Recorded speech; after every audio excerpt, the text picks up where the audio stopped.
السلام علیکم۔ زباں اس کی حمد کی خوگر اور دل اس کی ثنا خوانی کا طالب ہے، جو الملک القدوس السلام المؤمن المہیمن العزیز الجبار المتکبر ہے۔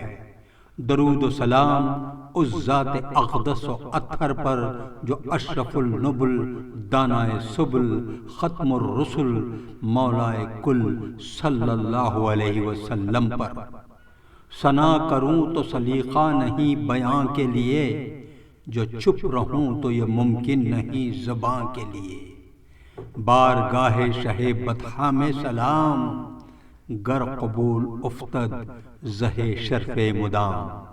ناظرین کرام، دین زندہ تو ہم زندہ کی یہ بہت ہی خاص کڑی ہے، یعنی ایپیسوڈ ہے، جس کو پیش کرتے ہوئے مجھ ناچیز کو، یعنی بندہ احقر و کمتر نور احمد کو بے انتہا خوشی ہو رہی ہے۔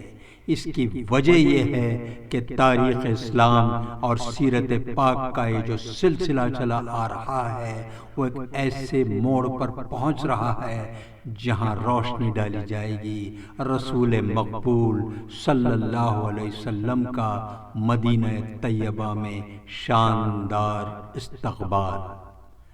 سارا شہر آپ صلی اللہ علیہ وسلم کی آمد کے لیے چشم براہ ہے۔ اللہ اکبر کی صدا پورے شہر میں گونج رہی ہے۔ بچے بچیاں خوشی کے عالم میں ڈف بجاتے ہوئے یہ مقبول ترین نشید طلع البدر علینا گاتے ہوئے رسول اکرم صلی اللہ علیہ وسلم کا شاندار استقبال کرتے ہیں۔ چلیے سلسلہ آگے بڑھاتے ہیں۔ مدینہ منورہ سے تقریباً 3 میل کے فاصلے پر ایک چھوٹی سی بستی ہے، قباء۔ یہاں انصار کے بہت سے خاندان آباد تھے اور کلثوم بن حدم ان کے سردار تھے۔ ہجرت کے دوران آپ صلی اللہ علیہ وسلم نے پہلے قباء میں قیام فرمایا اور کلثوم بن حدم کے گھر میں مہمان ہوئے۔ رسول اللہ صلی اللہ علیہ وسلم نے یہاں اپنے مبارک ہاتھوں سے ایک مسجد کی بنیاد ڈالی، جس کا نام مسجد قباء ہے۔ مسجد کی تعمیر میں صحابہ کے ساتھ ساتھ آپ صلی اللہ علیہ وسلم خود بھی کام کرتے تھے اور بھاری بھاری پتھروں کو اٹھاتے تھے۔ یہی وہ مسجد ہے جس کی شان میں قرآن مجید میں ہے، یعنی اس مسجد کی بنیاد پہلے ہی دن سے پرہیزگاری پر رکھی گئی ہے، اور وہ اس بات کی زیادہ مستحق ہے کہ آپ صلی اللہ علیہ وسلم اس میں نماز کے لیے کھڑے ہوں۔ ان میں ایسے لوگ ہیں جن کو صفائی بہت پسند ہے اور خدا صاف و پاک رہنے والوں کو دوست رکھتا ہے۔ حضور صلی اللہ علیہ وسلم یہاں 14 دن قیام فرما کر 12 ربیع الاول پہلی ہجری کو جمعہ کے دن روانہ ہوئے۔ بنی سالم کے گھر تک پہنچے تھے کہ جمعہ کا وقت ہو گیا۔ آپ صلی اللہ علیہ وسلم نے جمعہ کی نماز ادا فرمائی اور خطبہ دیا۔ یہ اسلام میں جمعہ کی پہلی نماز تھی۔ آپ کے ساتھ تقریباً 100 آدمی نماز میں شریک تھے۔ قباء میں 14 دن قیام فرما کر رسول اللہ صلی اللہ علیہ وسلم مدینہ طیبہ کے لیے روانہ ہو گئے۔ جب لوگوں کو آپ صلی اللہ علیہ وسلم کی تشریف لانے کا علم ہوا تو خوشی میں سب کے سب باہر نکل آئے اور سڑک کے کنارے کھڑے ہو گئے۔ سارا مدینہ اللہ اکبر کے نعروں سے گونج اٹھا۔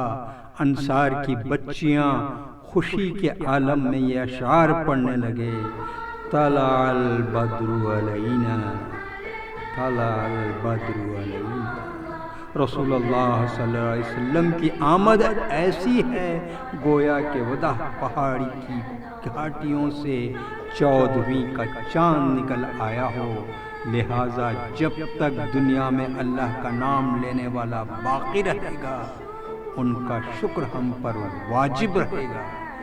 اے ہم میں مبعوث ہونے والے، آپ ماننے والے احکامات لائے ہیں۔ اور بنو نجار کی لڑکیاں ڈف بجا بجا کر گا رہی تھیں، جس کا ترجمہ ہے ہم خاندان نجار کی لڑکیاں ہیں، محمد صلی اللہ علیہ وسلم کیا ہی اچھے پڑوسی ہیں۔ حضرت انس بن مالک رضی اللہ تعالیٰ عنہ فرماتے ہیں کہ میں نے کوئی دن اس سے زیادہ حسین اور روشن نہیں دیکھا جس دن رسول اللہ صلی اللہ علیہ وسلم ہمارے یہاں یعنی مدینہ تشریف لائے۔ رسول اللہ صلی اللہ علیہ وسلم جب مکہ سے ہجرت کر کے مدینہ آئے تو یہاں کے لوگوں نے آپ صلی اللہ علیہ وسلم کا پرجوش استقبال کیا۔ قبا سے مدینہ تک راستے کے دونوں جانب صحابہ کرام کی مقدس جماعت صف بنائے ہوئے کھڑی تھی۔ جب آپ مدینہ میں داخل ہوئے تو ہر قبیلے اور خاندان والا خواہش مند تھا اور ہر شخص کی دلی تمنا تھی کہ حضور صلی اللہ علیہ وسلم کی میزبانی کا شرف ہمیں نصیب ہو۔ چنانچہ آپ کی خدمت میں اونٹنی کی نکیل پکڑ کر ہر ایک عرض کرتا کہ میرا گھر، میرا مال اور میری جان سب کچھ آپ کے لیے حاضر ہے، مگر آپ صلی اللہ علیہ وسلم انہیں دعائے خیر و برکت دیتے ہیں اور فرماتے اونٹنی کو چھوڑ دو، یہ اللہ کے حکم سے چل رہی ہے، جہاں اللہ کا حکم ہوگا وہیں ٹھہرے گی۔ اونٹنی چل کر حضرت ایوب انصاری رضی اللہ تعالیٰ عنہ کے مکان کے سامنے رک گئیں۔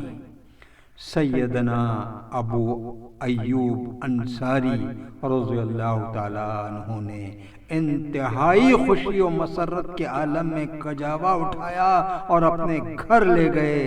اس طرح انہیں اس عظیم پیغمبر کی میزبانی کا شرف حاصل ہوا۔ آپ نے 7 ماہ تک اس مکان میں قیام فرمایا۔ ناظرین اکرام، یہاں یہ بات یاد رکھنی بہت ضروری ہے کہ نبی اکرم صلی اللہ علیہ وسلم کا مدینہ میں آمد تک اس شہر کا نام تھا یثرب۔ کھجوروں کے جھنڈ میں بسا ہوا یہ شہر یعنی یثرب کو رسول اکرم صلی اللہ علیہ وسلم نے مدینۃ الرسول کا نام دیا، اور آج اسی نام سے یہ شہر مشہور و مقبول ہے۔ آئیے مدینۃ الرسول کی ایک مختصر تاریخ پر نظر ڈالتے ہیں۔ طوفان نوح کے بعد حضرت نوح علیہ السلام کے پڑ پوتے املاح یمن میں بس گئے تھے۔ اللہ تعالیٰ نے ان کو عربی زبان الہام کی، پھر ان کی اولاد نے عربی بولنا شروع کر دیا۔ یہ عرب کے علاقوں میں چاروں طرف پھیلے۔ اس طرح پورے جزیرۃ العرب میں عربی زبان عام ہو گئی۔ اسی زمانے میں مدینے کی بنیاد پڑی۔ املاح کی اولاد میں طبخ نامی ایک بادشاہ تھا جس نے یہودی علماء سے آخری نبی صلی اللہ علیہ وسلم کی تعریف اور یثرب یعنی مدینہ میں ان کی آمد کی خبر سن رکھی تھی، اس لیے شاہ طبخ نے یثرب میں ایک مکان حضور صلی اللہ علیہ وسلم کے لیے تیار کر کے ایک عالم کے حوالے کر دیا اور وصیت کی کہ یہ مکان نبی آخر الزمان صلی اللہ علیہ وسلم کی آمد پر انہیں دے دینا۔